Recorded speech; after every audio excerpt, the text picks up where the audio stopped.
Mbola hijano amin'ny lafim-baovao iny hatrany kosa isika izy kosa nihetsika izay ho tanterahiny fikambanana Mada Jeune ho an'ireo mpianatra rehetra izay afaka tamin'ny fanadinana baccalauréat salon des études supérieures izay ho tontosaina amin'ny faha-efatra amby roapolo ka hatramin'ny fahadimy amby roapolo ny volana septambra ho avy zao ary avetrany ny andindiny mahakasika an'izay. Ny mahakasikasika ny hetsika moa zany salon des études supérieures izay ataon'ny Mada Jeune isan-taona dia hetsika anankiray ahafahana mahafantatra ireo toeram-pampianarana ambony zany izay manolotra ho antsika izay vao afaka baka amin'ity andro sabotsy ity ny zavatra rehetra azo atao na ny ataoko hoe filiera sy ny cursus fianarana amin'ny ambaratonga ambony azo ratovina aorinan'ny baccalauréat. Izy ity natokana indrindra ho antsika mpianatra indrindra koa ho an'ireo ray aman-dreny izay mitady fianarana ho an'ny zanak'izy ireo zany aorinan'ny baka satria rehefa afaka baka tsy hoe mijanona eo koa ny fianarana fa mitohy ary ny tena zava-dehibe ary dia ny fisian'ny fanomezana izany ambaratonga ambony izany dia ahafahana miatrika ny fiainana amin'ny fiainana andavanandro zany. Ny tanjona izy ateo dia fanampiana indrindra ireo ankizy zany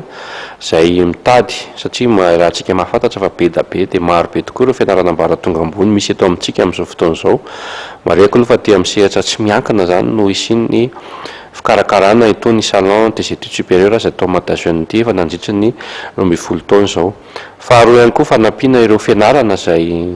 mampafantatra ny mahakasika azy ireo tsirairay avy. Ny fianarana moa zany manana maromaro tsika eto Madagasikara indrindra moa antsika eto Antananarivo ihany koa dia misy maromaro zany ireo fianarana ambaratonga ambony ary mahasahana any amin'ny filiera tsy mihoatra ny any amin'ny filiera mihoatra ny zato mahery ihany zany ny azontsika mpianatra raha tovina aorinana io fanadinana baccalauréat io anohizana ny fianarana ambaratonga ambony aty amin'ny sehatra tsy miankina na le atao hoe école supérieure privée zany.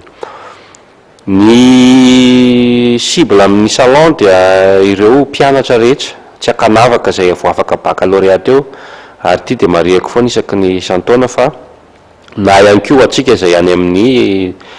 terminal zany dia manasa atsika ihany koa ho tonga mandritra n'ilay salon satria ny aty amin'ny terminal koa dia efa afaka misafidy zany hoe inona no ataontsika aorian'ny fahafahana baccalauréat. Eo ihany koa zany cible ireo ray aman-dreny izay mampianatranaka ary mitady izay ahasoatra any ireo zanan'ankizy ireo dia manana safidy maro be koa tsika ray aman-dreny zany izay tonga mandritra ny salon io mahafantatra ireo karazana fianarana satria fianarana marihana fa misy ireo fianarana ambaratonga ambony fohy, misy ireo fianarana ambaratonga ambony lavitra na le hoe manomboka eo bac plus 2 bac plus 3 hatramin'ny bac plus 5 zany azontsika ratovina daholo zany ho antsika eto Madagasikara tsy mivoaka ny Madagasikara zany amin'izy io.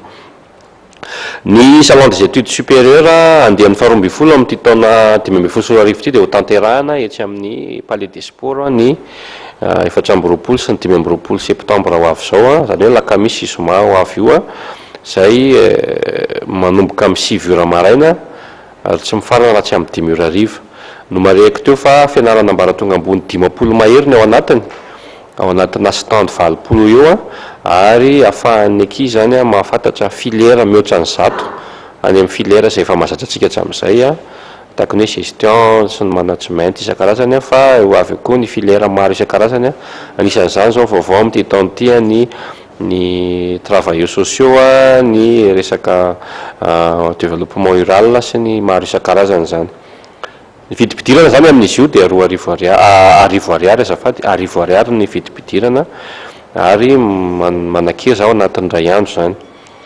Ny zavatra mety hitranga eny amin'ny salon dia ampahafisina zany fa isy ny animation maro isan-karazany arahana amin'ireo toeram-pampianarana ambony izay mandray anjara ao anatin'ny salon io ary amin'ity taona ity ny zava-baovao dia misy banky